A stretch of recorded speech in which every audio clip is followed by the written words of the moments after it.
working for us. We'll know just in a second when it comes up.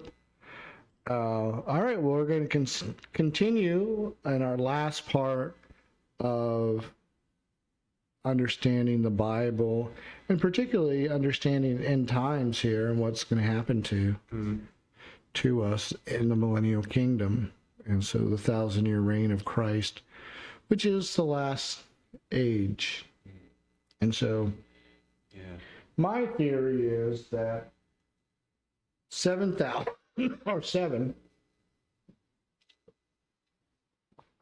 as indicated in the Bible, as a number, some people say perfect, but it's really complete, which, in other words, when it says the 7 eyes of God or 7 spirits, it just means complete spirits. It doesn't mean there's 7 spirits. It doesn't mean there's 7 Holy Spirits. It just means this is the complete spirit, right? And so when it says 7 eyes, I mean, it's all seen, all seen. It's complete, right? So that's the number 7. So, and 1,000 years is a day to the Lord when it comes to prophecy. So my theory, and I think a lot of other people, is that human history, or as we know it to some extent, is 7,000 years. And then we go into the eternal state, unchanging, unmovable. Everybody, this will be all the human beings that will ever exist in all of history will go into this eternal state of a new world and a new heaven and a new universe, and God destroying the old heaven where he lives and coming down and living on earth. So this is why I think that 6,000 years is for man to have dominion, with Christ coming and reigning the last 1,000 years, completing world history as we know it. That's my theory, anyway. Well, you know, and that being complete, sense, you know. Yeah. And so why Christ reigns for 1,000 years during this dispensation. Yeah.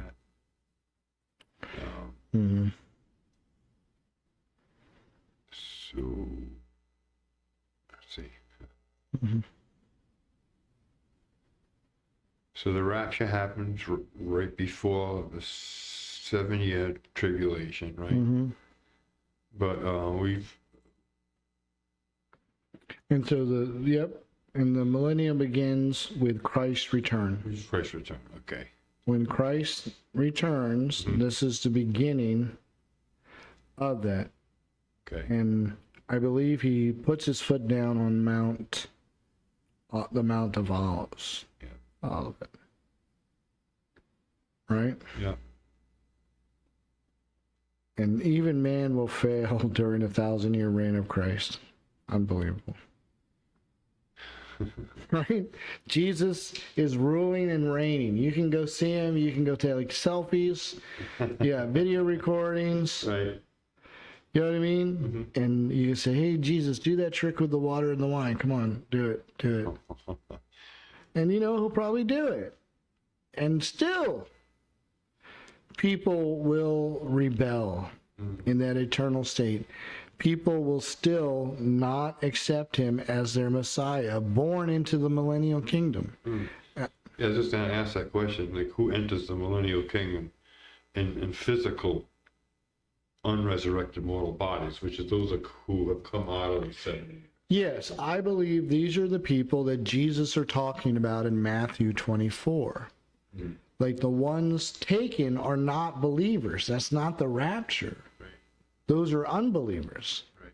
The believers are left here on earth, and they gather in Israel, right? So let's say, I don't know, let's say there's 2 billion people left. These people will start the repopulation of the earth. We who have died and as believers will have been given our glorified bodies. And we will set up to rule and to reign in that kingdom over these people. Okay, yeah. You know what I mean?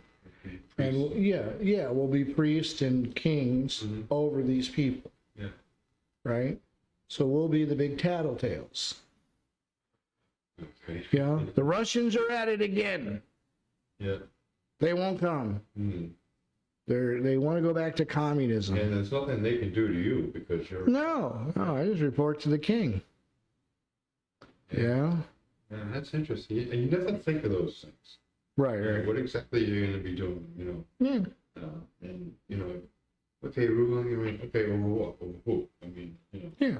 Over. Obviously, the rest of the people on the earth. Yeah, I mean, I'm making up a number, but there's 7 billion, Right. you know, and close to 2 billion people die. So now you're 5, and now only half of those wind up believing in Christ, which is still a lot. Mm-hmm.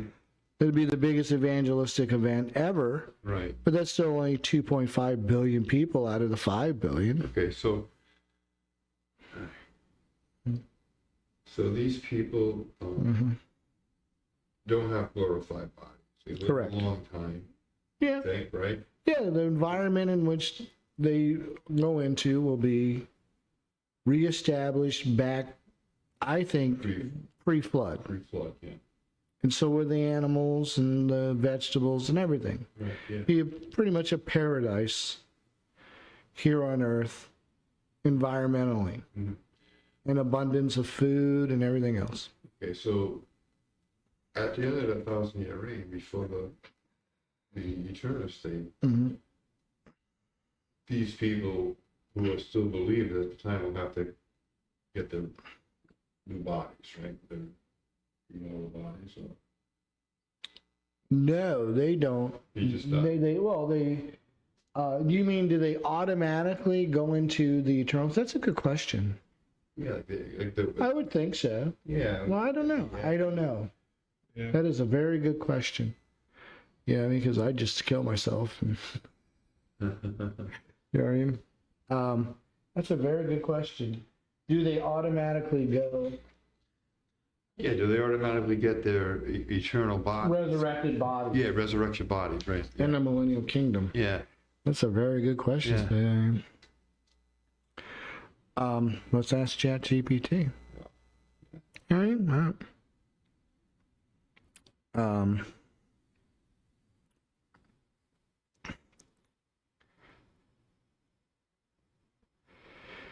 Is there any Bible verses or information pertaining to the millennial kingdom that when people die in the millennial kingdom who are believers, will they directly get their resurrected bodies? You know, because I thought they lived to be 1,000 years old.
So go to Revelation 20:11 through 15.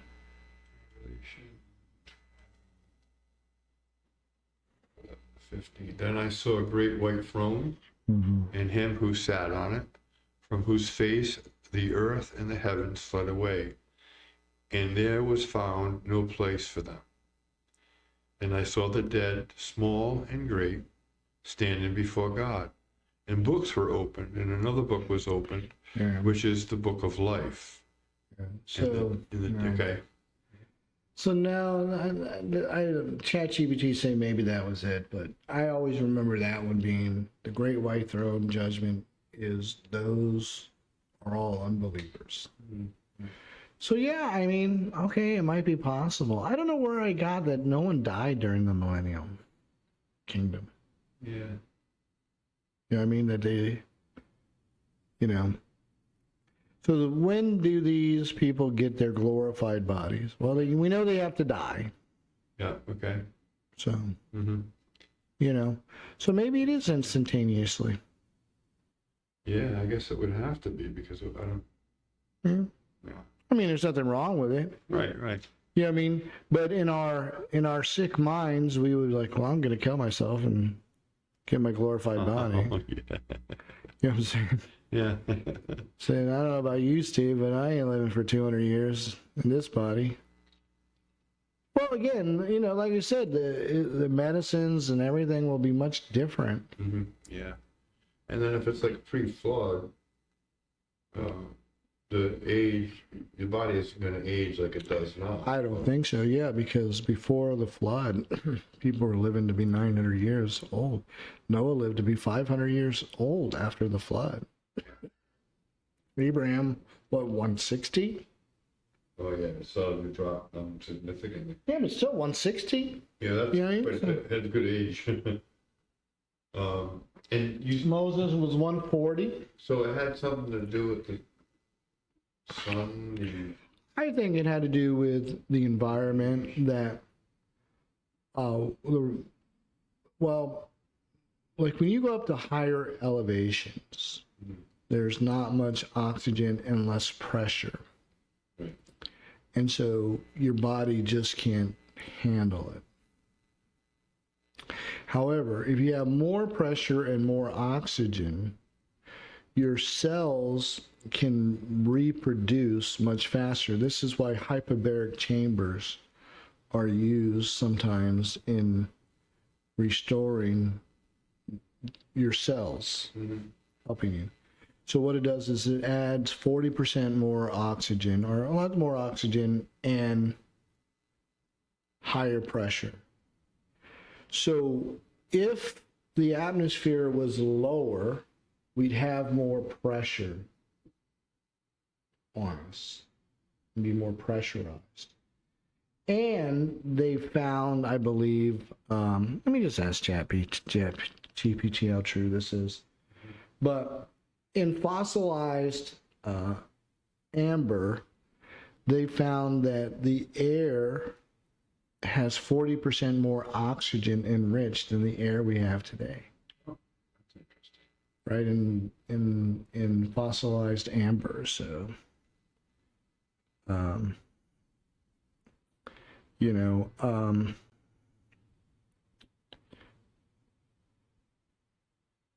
have they found fossilized amber with pockets of air that have enriched oxygen by 40%?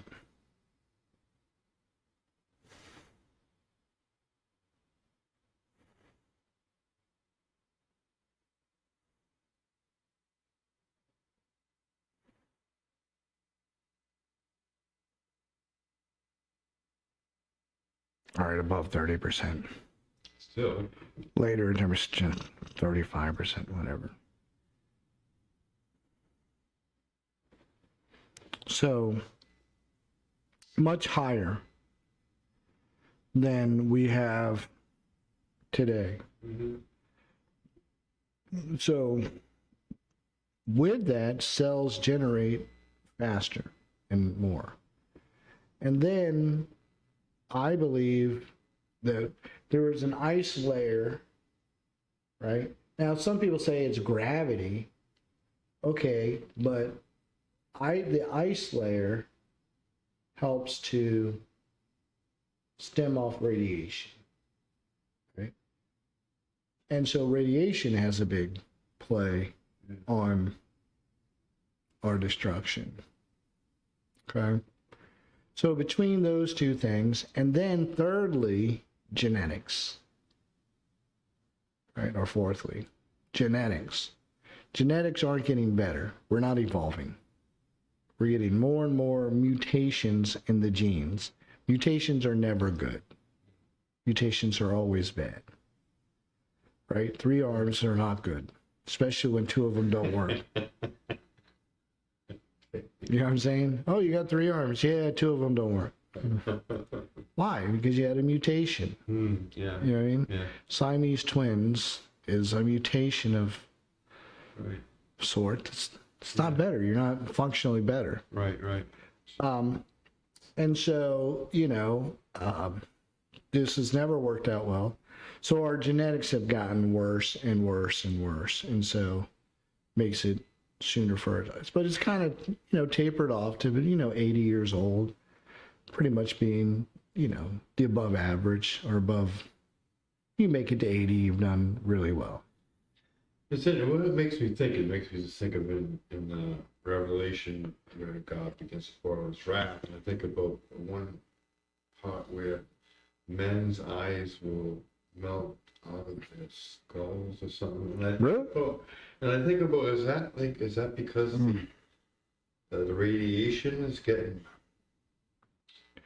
higher during that time? I don't know. Maybe. I mean, there's going to be such a tremendous environmental change that it's just, this is why I'm not worried about destroying the environment. It's never going to happen. Right. No. We're not going to die because of the sun or the environment.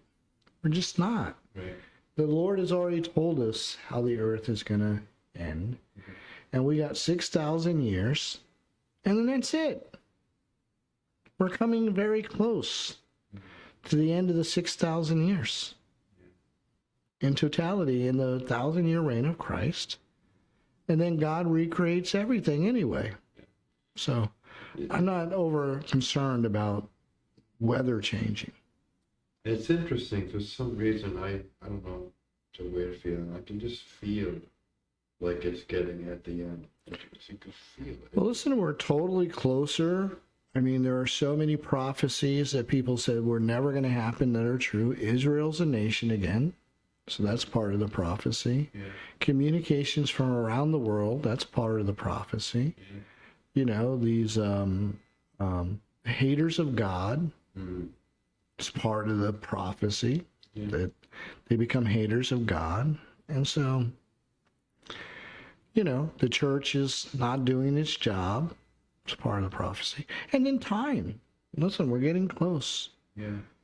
Like I said, it's very, very close to, like I said, 2030 or 2063. If it was 2063, maybe. Here's another question. What celestial changes happened at the start of the millennium according to Isaiah 30? Which is interesting. We go there.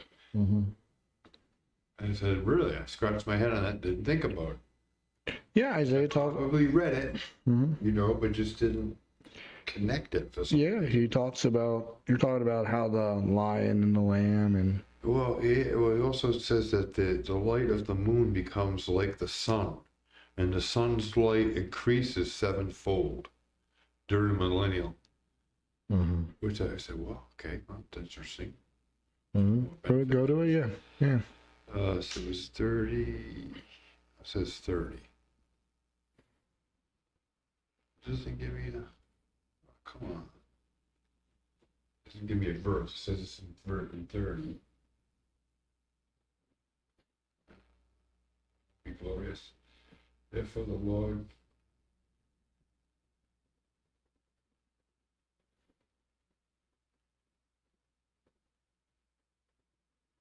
So you think this is not in the tribulation?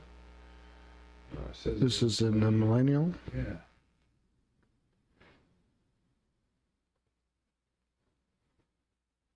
Yeah, verse 26.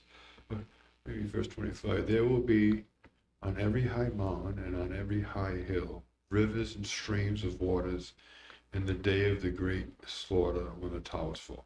Moreover, the light of the moon will be as the light of the sun, and the light of the sun will be 7-fold. as the light of the 7 days in the day of the Lord. So that's talking, doesn't seem like it's talking about the Tribulation, right? tribulation. Yeah, yeah. Why would they put- All right, well, okay. Yeah, that seems to be talking about the tribulation.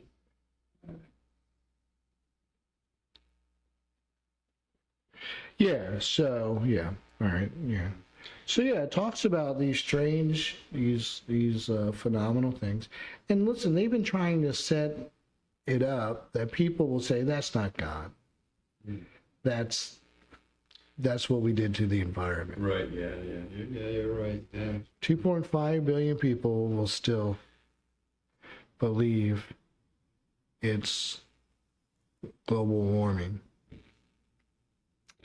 or global cooling. Right, yeah. There's the devil setting it up. He's not an idiot. He wants a plausible excuse. So like in every movie and everything, you have the same themes, but not attributing to the wrath of God. Right. It's some other thing Yeah. that is doing it. It's not God. And it's not because of your sin. It's because of the sin in which you did to the planet. It's not the sin that you did to God. It's the sin how you misused Mother Nature. Okay.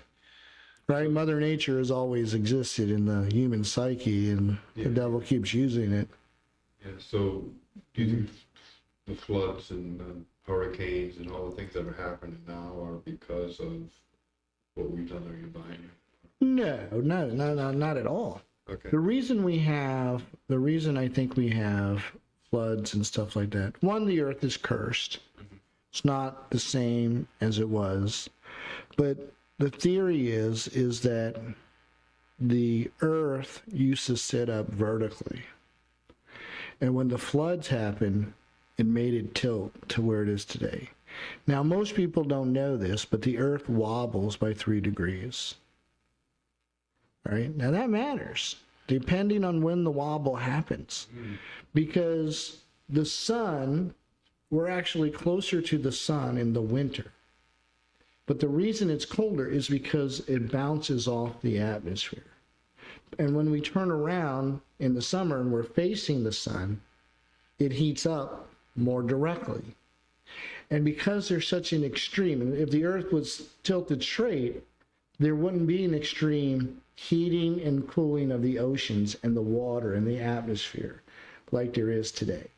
So the reason we have, extreme weather is because of extreme heating and cooling that comes from the sun. Especially if it's a flare, comes off the sun, right? There are solar flares that are more powerful that some say could blow out all the electricity on the earth if it hits at the right spot at the right time when the earth. So we've been lucky. Obviously, the sun's big and these solar flares and everything. But depending on that wobble, depending on that tilt, if we get a direct hit or it heats up a little bit, so the sun is the main reason we have strong weather changes. Interesting. And the flood changed our atmosphere. Because, like I said, the extra water that rained down and flooded the earth gave us some more vital protection from the impact of the radiation of the sun and the heat. So that all changed. And so weather patterns changed. This is why we had such a extreme ice age at first, is because, listen, global warming has been a good thing. You can grow things and grow more food when it's warm. Right? You can't grow anything where it's cold. True. So global warming is not a bad thing. You know what I mean? But this is where bad weather comes from.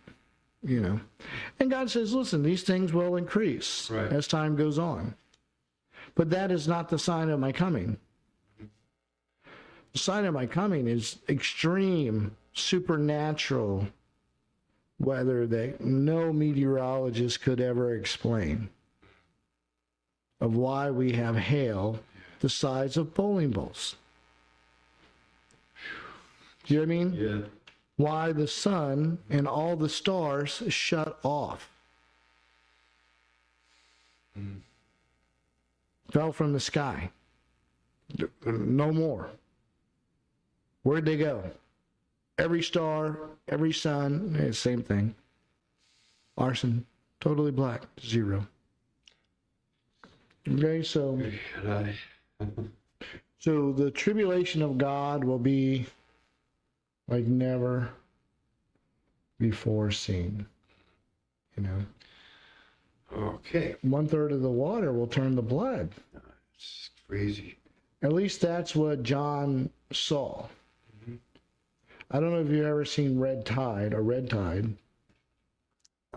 think I think I've seen it on TV, But it looks like blood. Yeah. And it's thick like blood, and you can't move through it.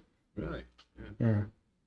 It's just like a seaweed that's completely red, and it's just, you can't move through it, and it looks like the ocean has turned to blood.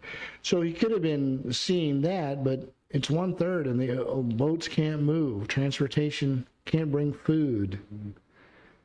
Commerce can't go on. Wow. And so Babylon has fallen. Man.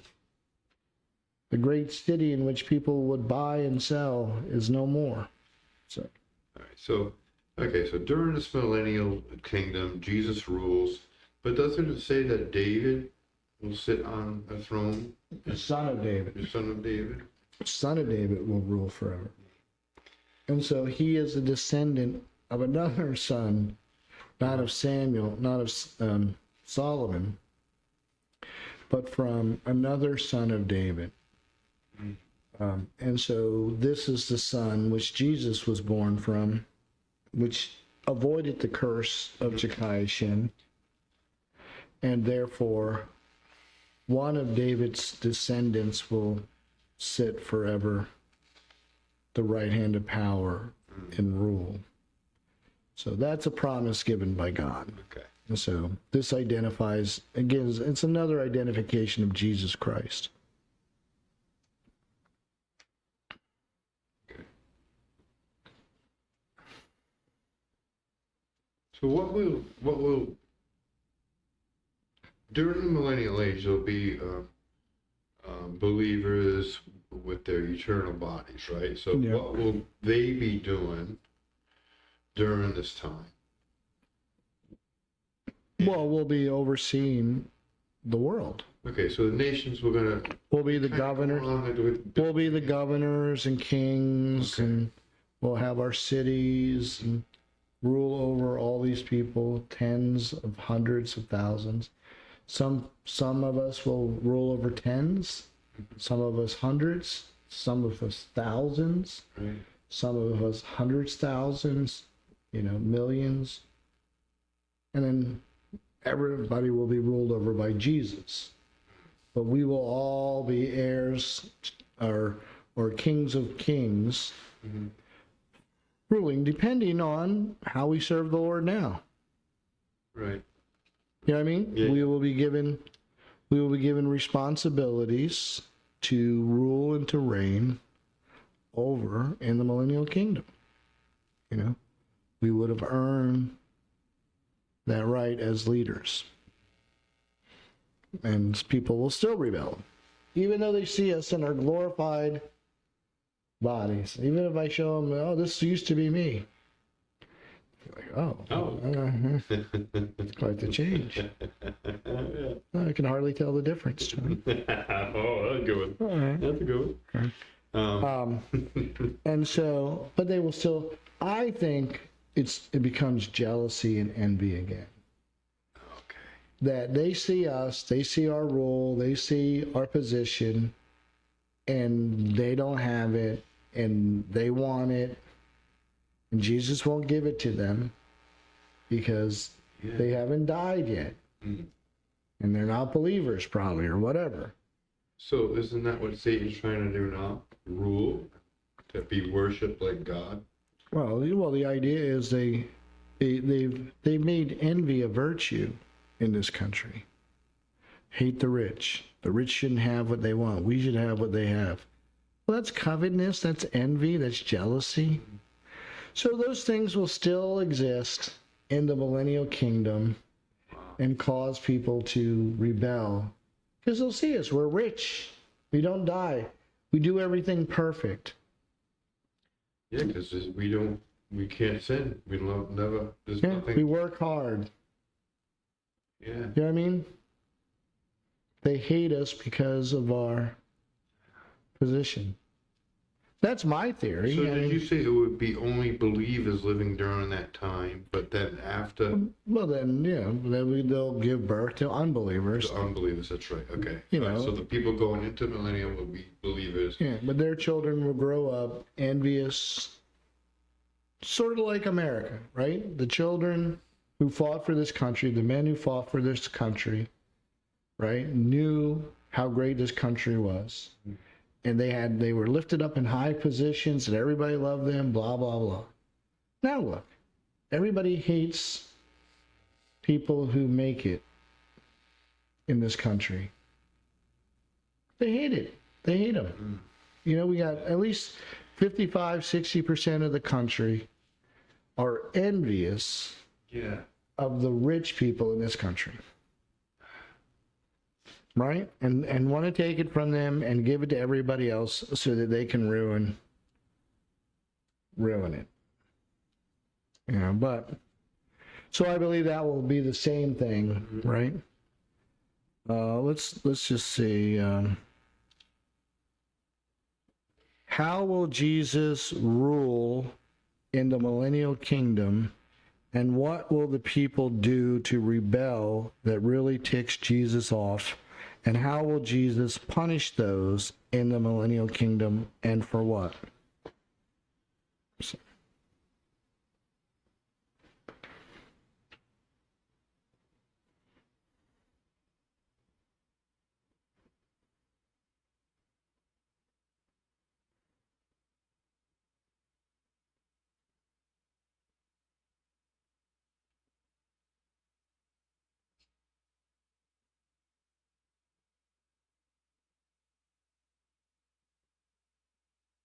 It says, and it shall be that those who will not come of all the families of the earth unto Jerusalem to worship the King and the Lord of hosts, even upon them shall be no rain.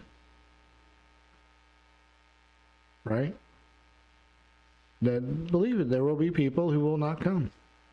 Because the sacrificial system will be started over again and everything. And so, I mean, it says he will rule. Thou shalt break them with a rod of iron and shall dash them into pieces like a potter's vessel.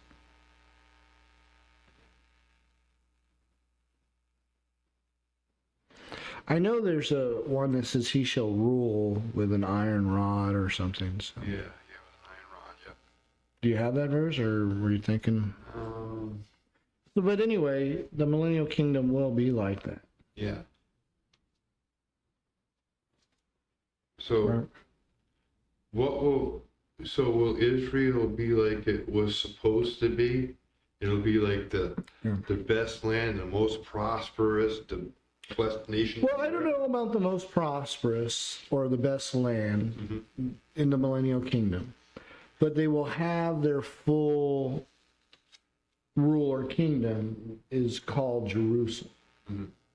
And it will be much more vast than it is today. It will stretch from the Nile River all the way down to the sea, to the Euphrates River all the way down to the sea, and every piece of land will be promised to Abraham and his descendants will be called Israel. Now, it doesn't mean we can't live there. It just means that this is the main kingdom in which God will rule for 1,000 years. And it is where he will set up his eternal kingdom. My theory is this. Another theory of mine. Okay. Look at that map. You see that map? Yeah. You know where Israel is on this map? It's right in the center, right? It connects Africa and Asia, Okay. right? See? Well, it's a flat map, right? Yeah, yeah. Israel's right there in the middle. Okay. And we're in dead smack in the middle. Okay, yeah. And instead, man, it's very unique, huh? Yeah. Right? The center of the world. All right? My theory is that the earth is the center of the universe. That the universe spins around the earth. Everybody knows that. The whole universe spins around our solar system. In other words, the stars that are here will go around and they'll come back around over here. Right? Yeah. And our solar system and the sun move in a circle too. Or is moving through the universe. So my theory is that is the center of the universe, and God will come and rule and reign in which could be the center of the universe as it expands. It will always be the center. As the universe expands and grows and becomes infinitely bigger and bigger and bigger, for our eternal exploration. Yeah, that's. And it says that after the millennial kingdom, God will bring down the New Jerusalem, which is 1,400 miles long or 1,200 miles long, wide and high, is the city that will sit right there where Jerusalem is today. Right? It's a huge city where we all can go and dwell and worship the Lord. Now, I don't think we'll all live there all the time, but it will be the central hub of the universe in which you can come and meet and greet with God. Right? That's what it's, you know what I mean? Yeah. Would make sense that God would be the center of the universe. Right? And so the earth is, you know, I wonder what ChatGPT says. What do you think they were going to say? Is the earth probable the center of the universe?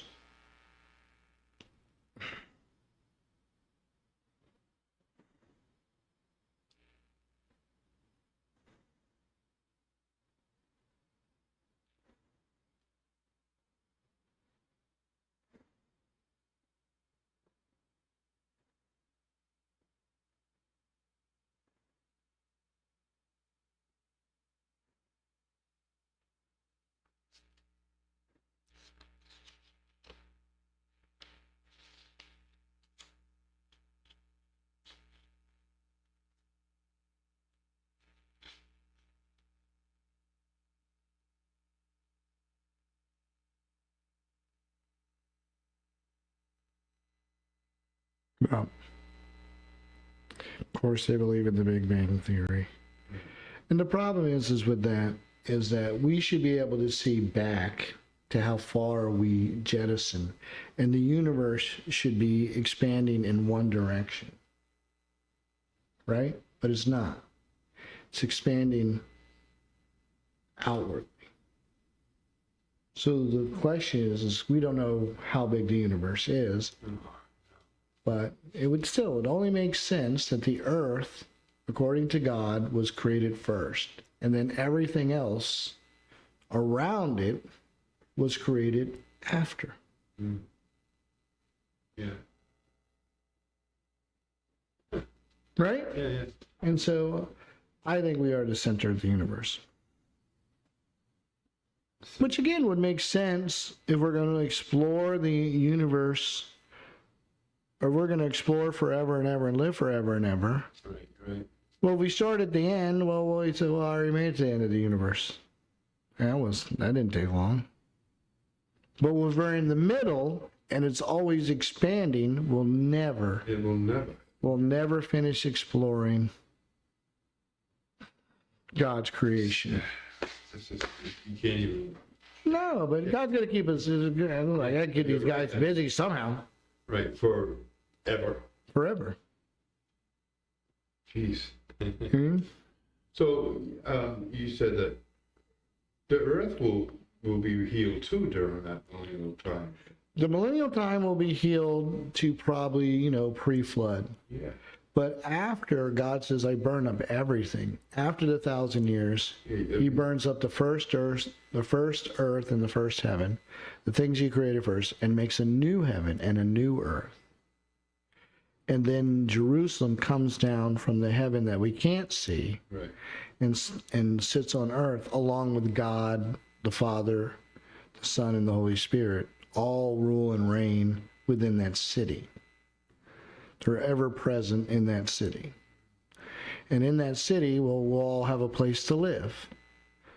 Every human being will have a place to live. Now, it doesn't mean we will live there for all time. It just means we will have a home to come back to. Because it has gates that you can leave and go out and explore and go out and... Yeah, so what would be the purpose of the gates? Yeah, if everybody just lived in this cube. Well, we don't. We come and go. The angels, the gates are open. We come and go as we please. And we explore. And we enjoy God's new heaven and new earth. The only thing I can't wrap my head around is procreation, why we don't procreate. But